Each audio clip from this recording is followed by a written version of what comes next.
2 минут тажайсыздар, жакшы, максимум 1 жума экен анда.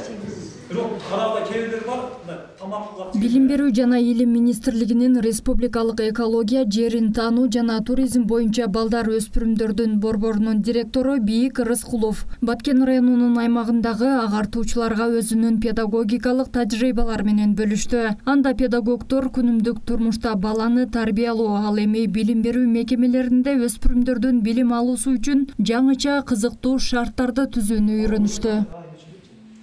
Турабы? Сізге суроо, Кыргызстанда канча окуус бар? Ушул Бийик агайдын сабагынан, азыр семинарынан мен өзүм алдым балдарды китеп окууга тартуу. Күнүнө 5 мүнөттүк китеп окуу деп балдарга уюштурууну өзүм алдым.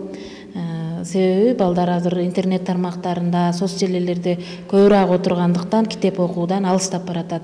Ошондуктан 5 мүнөттөн баштап 10 мүнөт, 20 мүнөт кылып балдардын китеп окуу убактысын көбөйтүүнү алдым.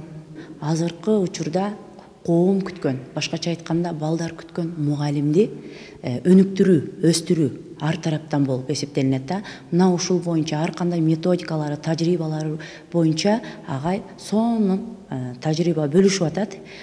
Көптөгөн жакшы нерселерди, жаңылыктарды алат деп мугалимдер сабагында колдонот деп ишенем. Күндө бала 5 китеп окуйт. Класстык сабагыңыздарга китеп окусак Окутуу 2 күнгө созулуп, мугалимдерге жашыл көндүмдөр, мектептен тышкаркы иштер боюнча экология, туризм багыттары боюнча ийрим ачуу жаатында усулдук колдоо берүү жана кызматташуу тууралуу пикир алмашуу болду. Бул семинар аталган педагогикалык машыктыруучунун жаңыча усулдук көндүмдөрү менен таанышуу багытында болуп, Баткен аймагында алгачкы ирет өткөрүлдү. Окутуу заман агымына дал келген методдор менен бөлүшүү, идеалдуу мугалим болуу үчүн жаңыча көндүмдөрдү жайылтуу максатында уюштурулган. Тарбиясы, адеби, мугалимге саган сый мамилеси, классташтарына кылган жакшы сый мамилеси, Анан бизге бүгүнкү күндө бир коомго ушундай нерсе керек болот, тажрыйба алмашуу аянты керек болуп атат да. Көптөгөн региондордо мыкты мугалим эчелери бар.